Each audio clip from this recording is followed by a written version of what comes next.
Dear Lady Love TV. Love Obsession with a Billionaire. Tunghayan na po natin ang ikawalong bahagi. I started taking notes about my memory. Naisip ko na baka mas maging madali para sa akin ang pag-alala kapag ginawa ko yon. Sa notebook ko, pinakamalaki ang pagkakasulat ng mga pangalang Solomon at Ava. Pakiramdam ko talaga ay malaki ang kinalaman nila sa buhay ko. Maybe Ava was one of my trusted friends and we shared something together. Magaan na rin ang loob ko kay Daniel. Siguro ay dahil iyon sa paghingi niya ng tawad sa akin nung nakaraang gabi. Hindi ko alam pero natutuwa ako sa bawat effort na ginagawa niya para sa akin. Tulad ng araw na yon, inaya niya ako lumabas para pumunta sa supermarket. Suddenly, I felt so normal. Pakiramdam ko ay palagi namin ginagawa yon. Ano gusto mong iluto ko para sa'yo? Tanong niya. Natawa ako. Tulak-tulak niya ang pushcart namin. Nasa dry goods section kami at nagtingin siya ng kung ano man. Ikot naman ang ikot yung mga mata ko. Daniel, gusto ko ng gummy worms. Nakataas ng kilay na tumingin siya sa akin. Napangiti siya. May amnesia ka na at lahat, alam mo pa rin ang gummy worms? He said to me. Tumawa naman ako. Bigla ako napaurong ng hagkaniya ako sa labi. Saglit lang yon pero nakuryente ako. Bigla ay naging pamilyar sa akin ang pakiramdam ng labi niya sa bibig ko. Bigla ay bumalik sa akin ng mga pagkakataon na magkasama kaming dalawa at tila walang kasiyahang namuo sa damdamin ko noon. Asawa ba talaga kita? I asked. Kumunot ang noo ni Daniel. Humalukip-kip siya. I'm sorry, hindi ko dapat ginawa yon. Mahinang wika niya. It's just that I miss you. Pahina ng pahina yung tinig niya. Hindi na ako nagsalita. Hinaplos ko ang kanyang pisngi at sinabi na ituloy na namin ang pamimili. Ngumiti lamang si Daniel pagkatapos ay hinagkaniya ako muli. Sa pisngi na ngayon, napapangiti na rin ako. Nagpaalam ako sa kanya na titingin ng candy na gusto ko at babalik ako agad. Naglakad ako patungo sa kabilang aisle. I was looking around the place, searching for the candies that I like. Habang busy sa paghahanap ay nabunggo ko ang kung sino. Agad ako nang hingi ng paumanhin dahil nalaglag ang dala niyang pinamili. Isa-isa kong pinulot yon pagkatapos ibinalik sa basket niya. Pasensya ka na ha, hindi ko sinasadya. Yela? Yela Ferrer? Naiuasal niya ang pangalan ko. Napatitig ako sa babaeng nasa harapan ko. Maybe she's in her mid-50s. Nakasalamin siya. Puti na halos ang buhok ngunit matikas siyang tingnan. Nakangiti siya sa akin. Nakadama ko ng pagtataka.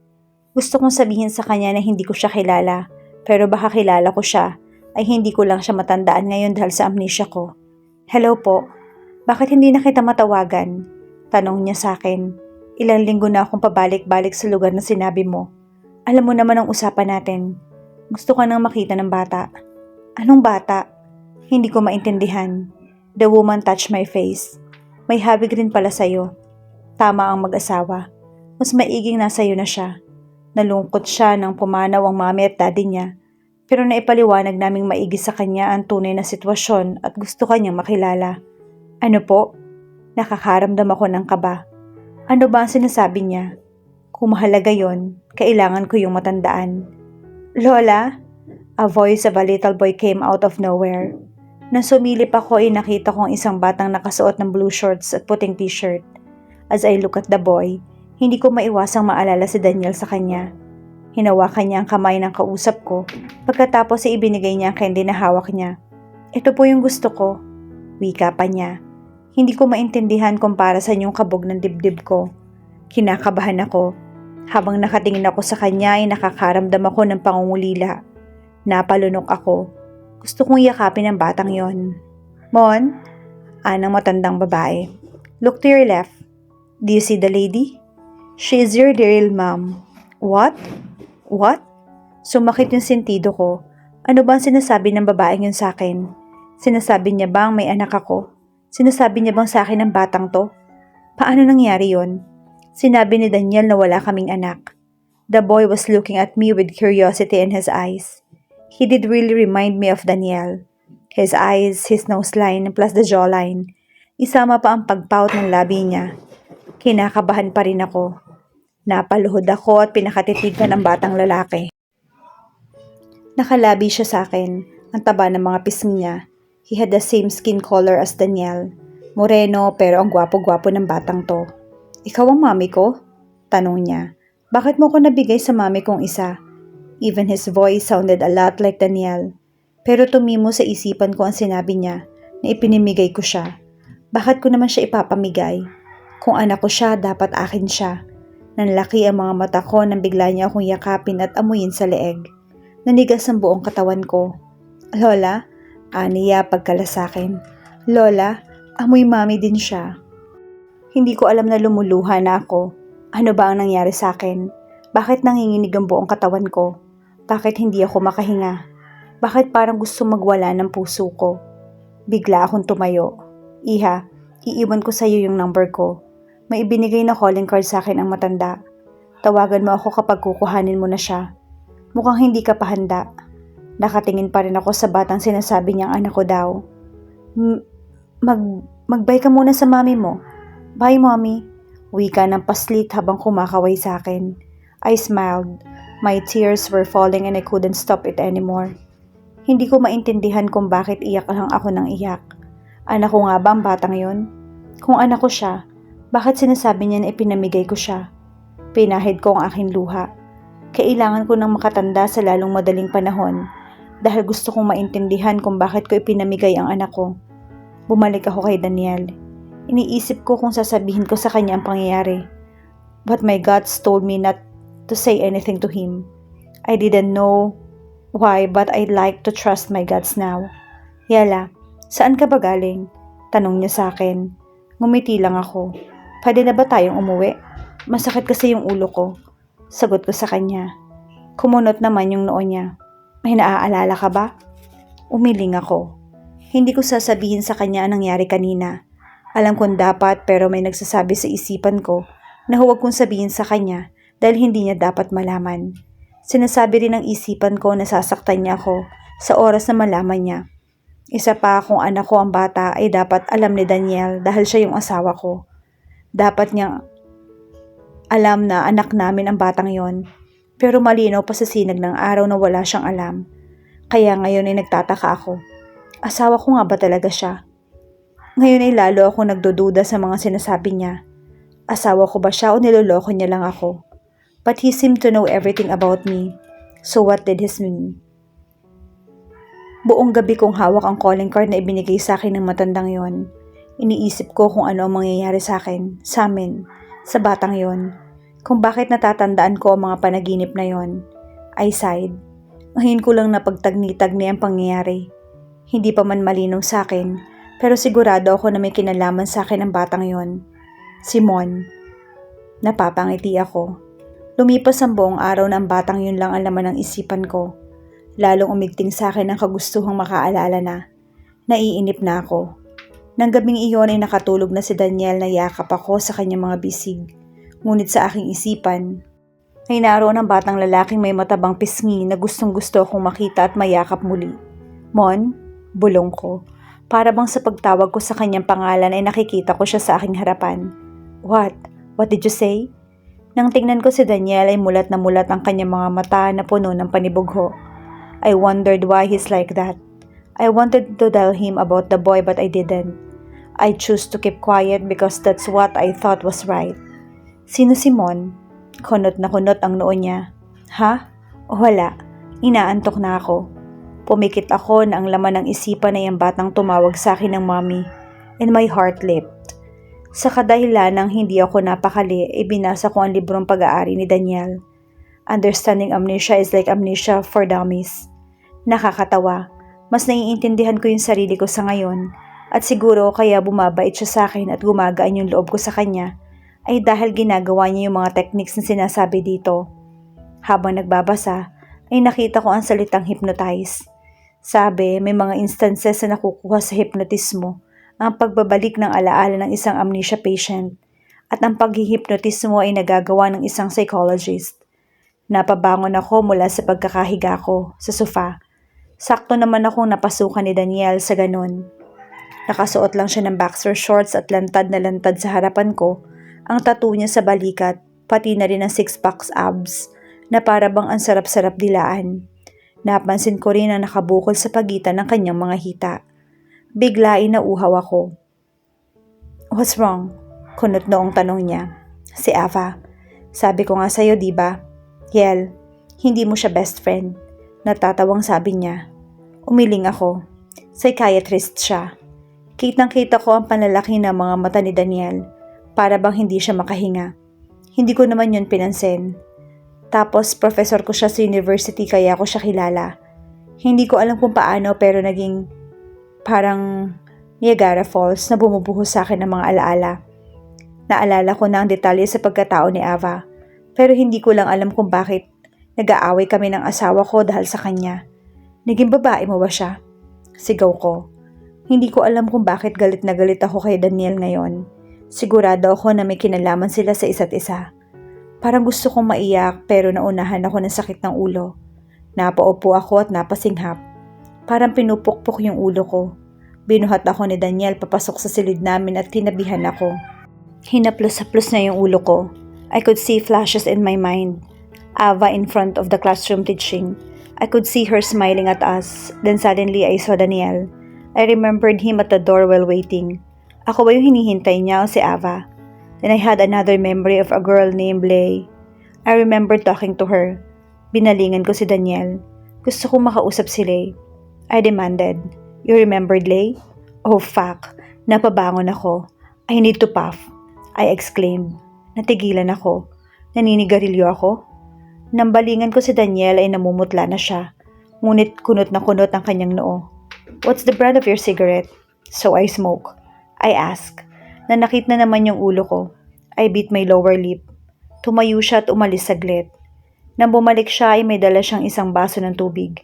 Tinawagan ko na si Azul. Papunta na sila ni Lay dito. Pabibigay alam niya. Iba ng itsura niya. Ako naman ay nagtataka. Mata maniya akong tinititigan. "Yal, may amnesia ka ba talaga o pinaglalaroan mo ako para hindi kita iwan?" Nanlaki yung mga mata ko. Napatingin ako sa kanya. Bakit ko naman siya paglalaruan? Bakit naman niya ako iiwan? Ano ba talagang nangyayari?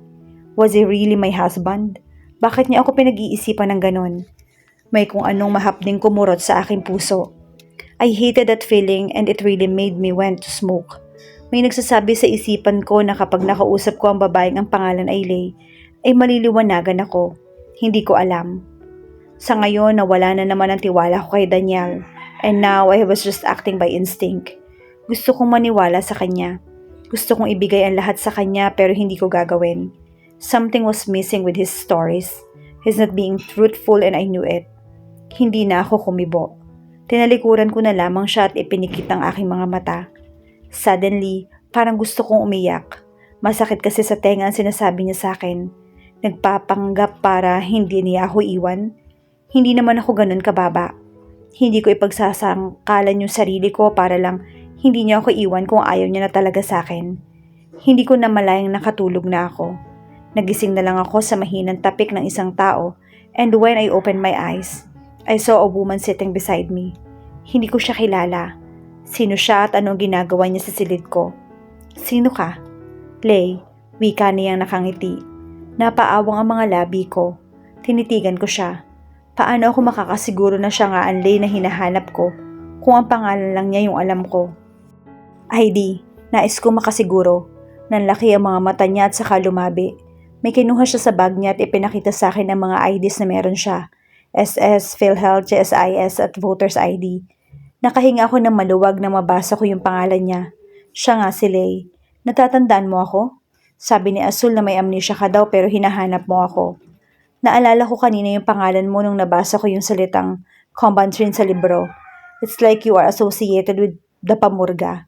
Napangiti si Lay sa sinabi ko. Hinawakan ko yung kamay niya at tinlagay yun sa dibdib ko. Isang tanong, isang sagot. I bit my lower lip. Is he my husband? Si Daniel. Lay stared at me. She sighed. She looked around the room and then she shook her head. My mouth parted. Hindi. I was unsure. Napalunok ako. Bakit nasasaktan ako ngayon?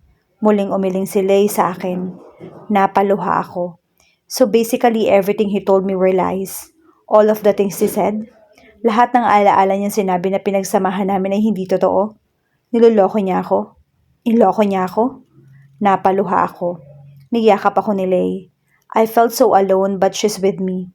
Pakiramdam ko ay siya na lang yung kakampi ko. I was crying so hard and loud. Siguro ay narinig nila. Humahangos na dumating si Daniel at ang isa pang lalaki. Yela, what's wrong? Umalis ka. Si Lay ang sumigaw para sa akin. No, I said, just take me away. Napatingin sa akin si Lay pagkatapos ay tumingin siya kay Azul. Susi, aniya. But Lay, susi. Pinanlakihan niya ng mata ang lalaki. Ibinigay nito ang susi sa kanya at hinatak ako paalis sa lugar na yon. Gusto kong huminga. Wala akong dapat paniwalaan sa lalaking yon. Sinaktan niya ako. Niloko niya ako pagkatapos sasabihin niya na ako pa ngayon na naglalaro para hindi ko siya iwan. Kung tutuusin ay hindi dapat ako nasa piling niya. Kung hindi ako naniwala sa kanya. Kung hindi ako nagpauto ay wala ako sa tabi niya. Dapat ay hindi ako nagtiwala. Dinala ako ni Lay sa isang bakanteng lote. Doon ko inilabas ang lahat ng galit ko. Galit na galit ako at hilam na hilam yung mata ko sa luha. I screamed like there's no tomorrow. I screamed like I have never screamed before. Hinayaan naman ako ni Lay. I was just crying. Napaupo ako at saka umiyak ng umiyak. Hindi ko na alam yung gagawin ko. Ano yung paniniwalaan ko ngayon? Saan ako pupunta? Lay, tulungan mo ako. Kailangan ko nang makabalik. I said to her. Hindi naman siya nagdalawang isip. Nang gabing iyon ay hindi na ako umuwi kay Daniel o kung iyon nga ang tunay niyang pangalan. I checked in at the hotel. Sinamahan muna ako ni Lay. Iyak lang ako ng iyak. Nang gabing yun ay sinabi niya sa akin ang lahat. Sinabi niya kung ano ang papel ni Daniel sa buhay ko. Kung sino si Ava. Kung anong kinalaman niya sa buhay ko at bakit ganoon yung nararamdaman ko para sa kanya. Niloko ako ni Daniel. And one more thing, she said. I look at her. May anak kayo. Lalo akong umiyak. 2. Kaya lang ipinalaglag mo ang isa. I cried harder this time. Hindi na ako makahinga. How could I do that to my own child? I could remember Mon and his grandma, the way he looked at me, the questions he asked me. He asked me why I left him. Yung isa naman, dahan-dahan pa siyang nagsalita. Ipinamigay mo. I nodded. Ilang packets na ng tissue yung naubos ko, pero hindi ako nakatahimik sa pag-iyak. Si Lay ay nasa kabilang kama at titig na titig sa akin. Patuloy lang ako sa pag-iyak. I was never a good person. I killed my child. I gave up the other one. Walang kapatawaran yung ginawa ko sa mga anak ko. I was a bad mom. Sa ngayon ay hindi ko maintindihan kung bakit ko ginawa ang bagay na yon. But then, I knew that when I remember everything, the pain would be quadruple and I could not do anything to eat. I couldn't sleep that night. Si Leia ay nakatulugan na ang pagbabantay sa akin. Hindi ako mapakali. Tumayo ako at saka lumabas ng hotel. Natandaan ko na may convenience store sa tapat. Kailangan ko magyosi at bibili ako ng Marlboro. Alam kong iyon ang aking brand. Narating ko ang lobby at lumabas ako. I kept on walking until I reached the pedestrian lane. Tumawid ako without even looking. Napahinto ako nang biglang may bumusinang napakalakas. I look at my right. Nakita kong isang asul na sasakyan. Nanlaki ang mga mata ko. Napaupo ako nang akala ko ay madudumugan ako. I was down on the pavement again. And then suddenly I had flashbacks. Walang babaeng nangarap na maging parausan lang. Hindi mo ba naisip ang rason kung bakit ako nandito? Sa tagal ng panahon ay baka dahil mahal kita. Why not? She's your favorite subject. Will you marry me? I love you, Yela. I'll see you in 3 days. His adoptive parents died. Ibinili nilang ibalik siya sa'yo. Gusto kong makilala ng anak mo. Oh my God.